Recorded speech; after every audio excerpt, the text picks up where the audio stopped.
So please introduce yourself. You have 3 minutes and concrete questions or comments.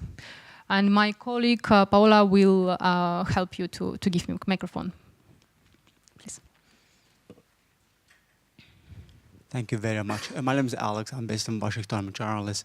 I thank you all for a very compelling presentation and recommendations. One thing I would suggest, is there any way to ask the Interpol to create some two-tier system based on, the notices they receive from the countries? There are countries that, as you mentioned, are constantly abusing, Interpol requirements. So when they get notices from those countries like Azerbaijan, so those notices, could deem to be, incorrect, and there could be some independent, system, judicial system within the Interpol. So those countries could end up in tier 2 list, while you have other countries like United States and others that could be in tier 1. This is one suggestion. Another one is like, there are countries that they fund, let's say United States is the greatest funder of Interpol. Any way to bring those greatest funders together and create an independent, outside some NGO or some judicial, institution that could take, another look at those cases. Thank you. Thank you very much. I will give a short comment from myself, but maybe someone also would like to give. With regard of not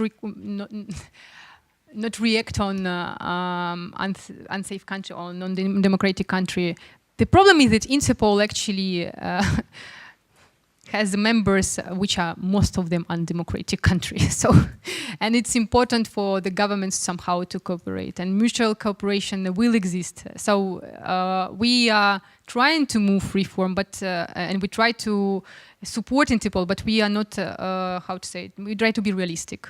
So I don't believe that Interpol will divide the country for the levels. It could be some kind of measures which will be hurtful for this country. So once you violate the rule, you have to be punished. And this should be clear mechanism how to punish this country. The most effective is make them to pay for it. Yes, and exclude, for example, for right to be elected in the Commission for Control of the Files, for example, or in the main bodies of Interpol. If we speak about the independent advisory body, we actually have this recommendation in our report, and we proposed to create it from the representative of Parliamentary Assembly, for example, special members of the Parliament who work closely on this issue, OSCE, European Parliament, United Nations, and human rights organizations. Once we have such kind of body, where experts could be changed regular, for example, every 2.5 years, like it's in European Parliament. It should be absolutely democratic, clear, transparent, and from different regions. Then we have a chance to exclude such kind of possibility. But again, who will pay for it? It is a question. Because today, even for Commission for Control Files, in order to move for them to work quickly, because in fact it takes 9 months nowadays to get reply and to be checked, is it your case politically motivated or not. It's 9 months, it's even too optimistic.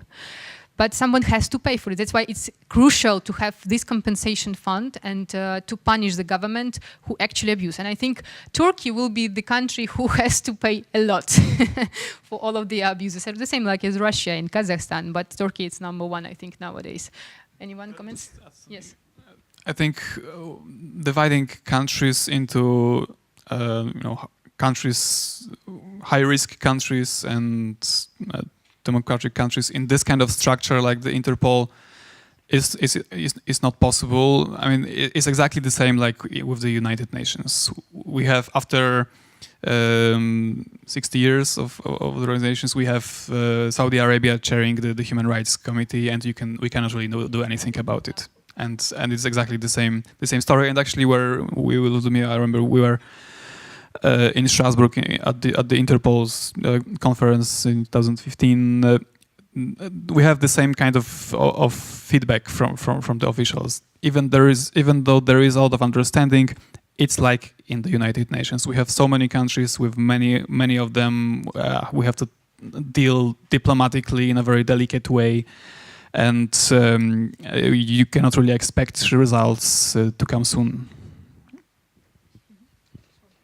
Anna? Well, I want to specify a technical problem related to the question of the gentleman.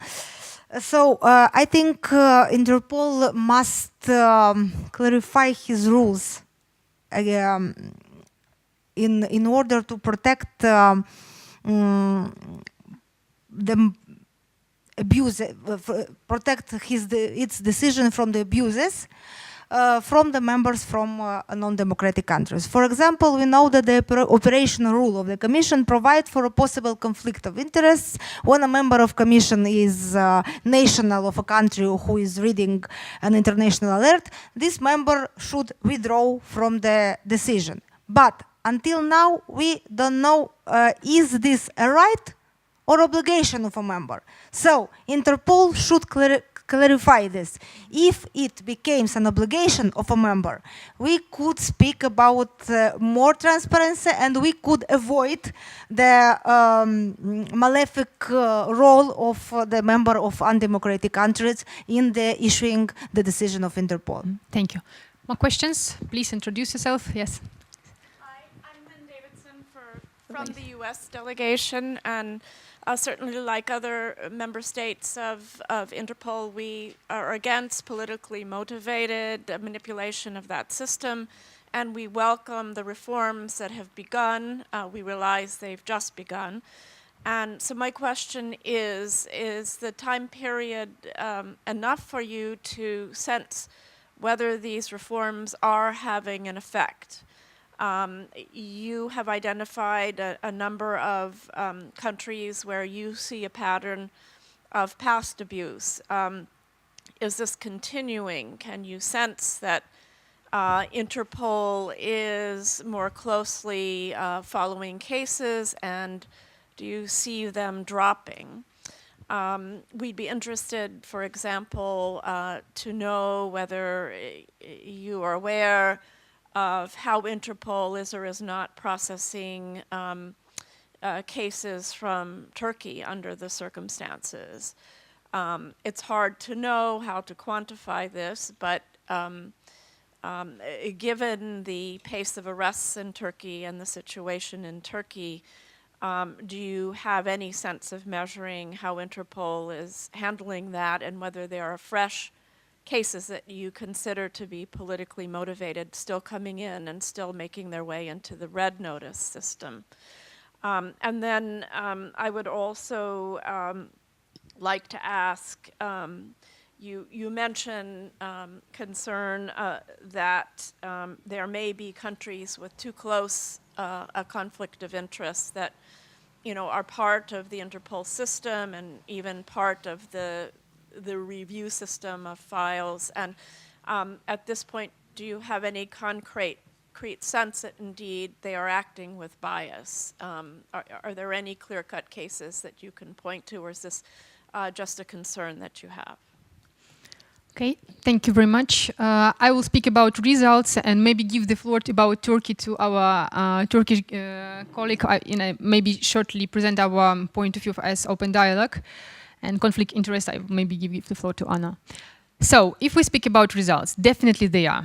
Definitely, because Interpol became more transparent. They publish their rules, application form, how to be actually deleted from red notice, and they nowadays explain their position. But what we see in the same cases, for example, we have a criminal case where 20 persons accused, and 14 persons of these 20 received political asylum. All of them applied to be deleted from red notice. In this same group, they have the same accusation, the same country, everything the same, but half of them deleted, half of them not. Why is the reason? Because, for example, Russia provided or Kazakhstan provided additional information, concretely on these cases. But it's not possible if this case already studied, and this person has political asylum, if already have been extraditional request cancelled. So and his case was analyzed basically whatever all instantiation in the European countries. This is an argument for this person to be deleted. But sometimes arguments from Russia or from a country like who actually wanted this person stay be argument. So there is no clear rules in Interpol to follow such kind of cases. And we have this kind of problems, and we try to show these problems to Interpol. They nowadays more open to be communicated. If before they just ignore us, now it's absolutely changed. They willing to speak. They not really sometimes attend our events, maybe because we are more radical than other NGOs. But and we speak always about individual case because we believe we can do systematic reforms once we see on a very concrete examples what is happening.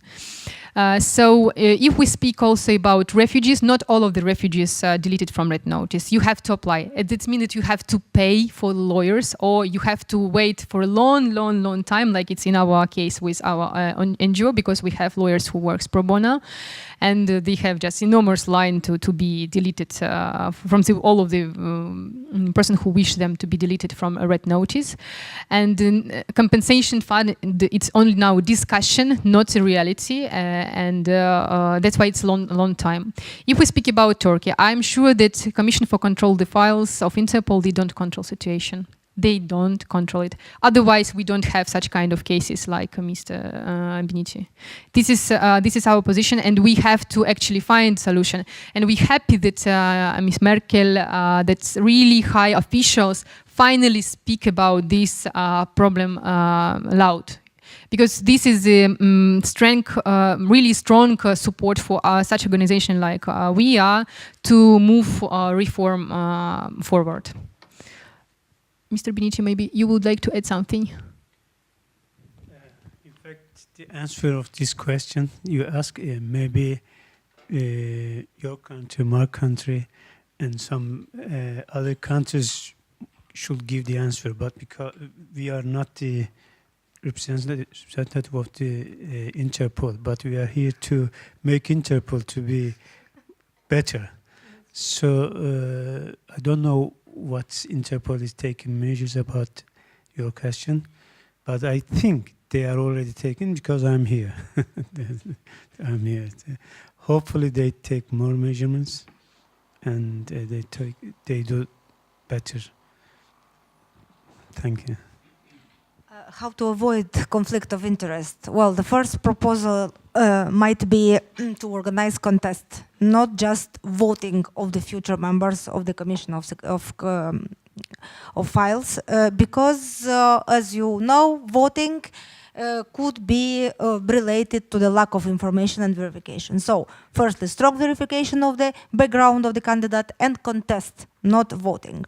And about the decision existing in the Commission of Control Files, there is a name, well, there is a predominant, we call it predominance test. So Commission should analyze the general context of the case, the status of the person, and Commission must conduct this test in order to determine whether its political nature prevails in the case or not. So, doing the predominance test, we need specific evaluation criteria. And our second proposal is to have specific evaluation criteria, which until now are not certainly prescripted.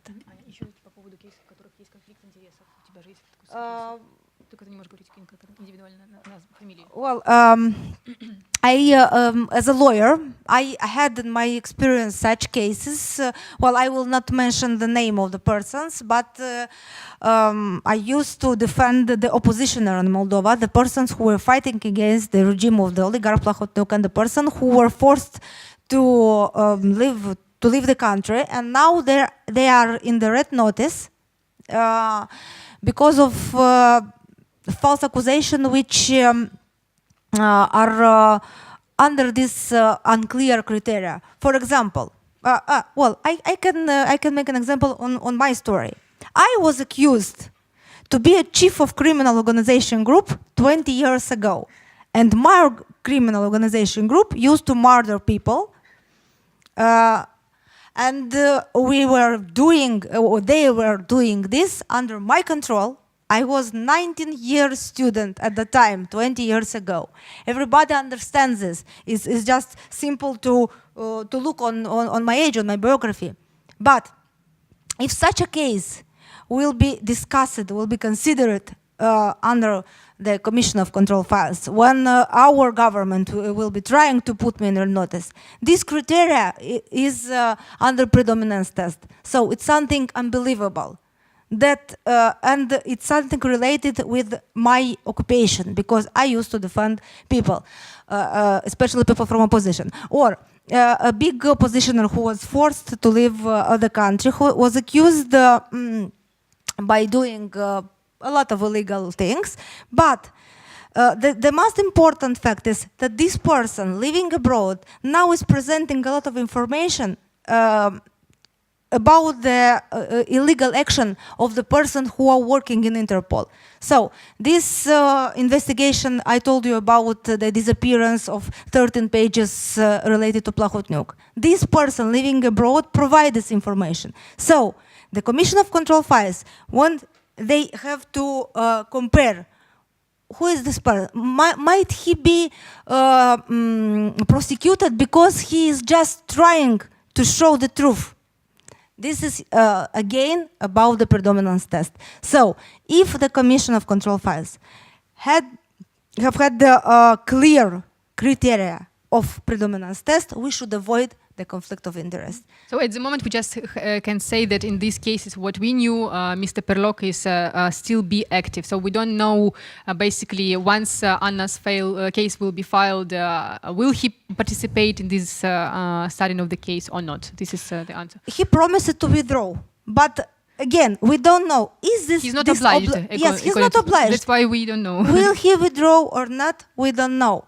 But again, Anna could be saved by Perlog withdrawal. Yes. But for sure, Perlog will influence the decision in case of Jamila because of the connection Plahotniuk with Nazarbayev, in case of our Turkey colleague because of connection of our president with Erdogan, and so on and so far. One more questions, please. Hi, thank you. So my name is Alex. I work for Fair Trials, who also do a fair amount of work in this area. I've got a few kind of randomly thrown together observations and comments in response to whether kind of changes announced have had much of an impact so far. I think with a lot of it, it is just too soon to say with a lot of the procedures. I mean, one of the big things that they introduced was sort of time limits in responding to requests made to the CCF. I mean, they actually allow for, I think, around 9 months to deal with cases. And since they've only been introduced in March, it's obviously much too soon to say. I mean, other concrete things that have been introduced that are massive step forwards are things like the refugee policy. I think it is a huge step forward, but that's all it is. It's not necessarily the answer, and it's not, you know, there are still differences and issues that arise even with refugees. I mean, it's not clear, I don't think, in terms of people who've been refugees but then naturalized with citizenship, you know, whether they fall under the refugee policy. And obviously, you know, it shouldn't be any different. It was really interesting to hear the discussion around compensation. I think it's a very challenging area. I think it'd be interesting to see how these proposals are kind of greeted. And I think it is very difficult, partly because Interpol is sort of this legal vacuum. It operates above, you know, most laws, and so I don't know how many things can be enforced. That's why it's quite important, I think, to include Interpol in this kind of work and dialogues, because really the change has to come from within. Another point that you raised that I thought was really interesting, that I think is also worth more exploration, is at a national level and looking at how different countries react to two red notices. I mean, you highlighted Spain in the context of Turkey. I mean, it's not just Turkey, but it's fascinating to compare. You look at people who find themselves with red notices. We've worked with people from all over the world. The first case we saw was Benny Wender, a West Papuan independence leader who was a refugee in the UK. He had a red notice and didn't know about it because he wasn't arrested. It was through sort of Googling his own name. That's not to say that there isn't damage. You know, he wasn't able to travel. His reputation was damaged. He was labelled a terrorist. All obviously bad things, but he wasn't in danger of being arrested. And you compare that with Spain, and Fair Trials has worked with various people. There's Petr Salayev from Russia, Baha Kimyongur, a Turkish Belgian activist. I was actually talking to Akhanli's lawyer yesterday about his case, and in all three cases, it's just very interesting to see the Spanish response. And it was in all three cases, it was a fairly heavy-handed Spanish police looking for what they consider to be terrorists, storming into hotel rooms or hostels, or in Baha's case, surrounding him while he was on holiday, with his children, all at gunpoint. And it's a fairly heavy-handed response in three cases of people who are blatantly not terrorists. And I think it's worth noting that a red notice isn't an obligation to arrest someone. And that's something where I think, working in it at a national level, talking with different countries and police forces, that's maybe a message that could be put across usefully. Because even in Akhanli's case, for example, he was arrested, anti-terror police with guns and armor and whatever else, storming into this, quite unassuming writer on holiday with his wife. Mm-hmm. The red notice is probably going to be dealt with if it hasn't been already. There is a huge amount of international attention on it.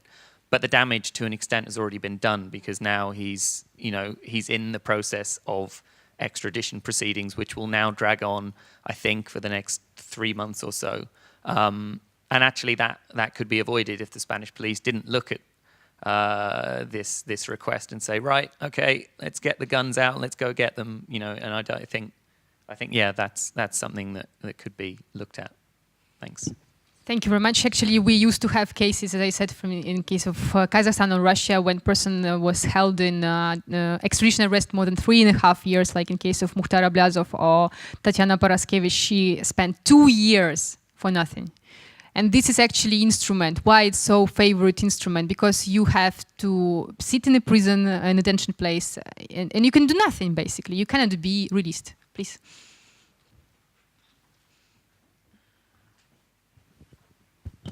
My question regarding case Rahat Ali. Because this person, as I understand, also searched by Kazakhstan government, even if before represented in high-level position in security forces for Kazakhstan, this person also have some kind of victims situation, and this person die in the prison. And especially for me, I have different options or expert review, and still until today,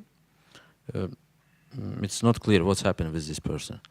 And this person died in one of the country, like which is now is OSCE chairmanship country, and maybe it's better for close to just for a ministerial meeting, which is traditionally happen in December, organized a little bit bigger and concrete event regarding this problem. And I used also this case with Rahat Ali, because how I remember just a week ago read in Facebook, and after lots of media publish Facebook post by his son, which is his name. It's grandson of the Nursultan Ibishevich Nazarbayev. He said, "For my grandfather helped me with this, fix this problem with drug, because when my father killed himself in prison, I have a serious shock, etc." That's it. Maybe it's good to use this case and investigate, because it's concrete death cases. And if you look to with Magnitsky case, person died in the prison and has successfully browser and his team used this case. I know for Rahat is not brilliant person. It's have completely different pictures about his personality, but person is die, and is this rule of law issues? Is this clear investigative issues for why this guy person, which is also searched by Interpol, and maybe it's some kind of good case for start concrete discussion how it's possible for countries which is responsible for any life. It doesn't matter if it's good guy or not good, until court not decide, nobody have to say for this guy's gangster. And use this case, and what maybe you do something with this case. I don't know, but just my. As Open Dialog Foundation, we were not active in case, and were not involved in case of Rahat Aliyev because of his past. Basically, we checked persons whom we defend. Beside the fact that Aliyev was politically motivated during last years, before he was a person who actually was responsible for political prosecution in Kazakhstan for many journalists, activists, and oppositioners. So that's why it was our decision not to be active in his case. But once we learned that he was found dead in Austrian cell, we did a statement in order to clear all circumstances what was happening. His wife, as far as I know, and we follow also just information on this case, they are very active, and they have the same person who is studying the case of Berezovsky, and they sure that it was murder, assassination in a cell, because all conditions how this person was found alive, dead in Austria cell, show that it's not possible for him to do it by himself.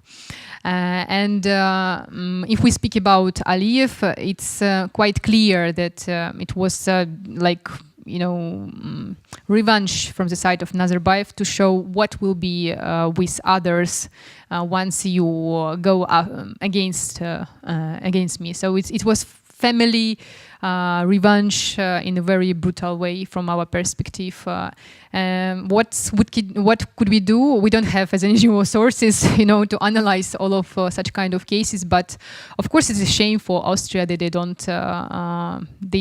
don't have enough brave attitude to investigate this case. From my perspective, this is how it looks like at the moment.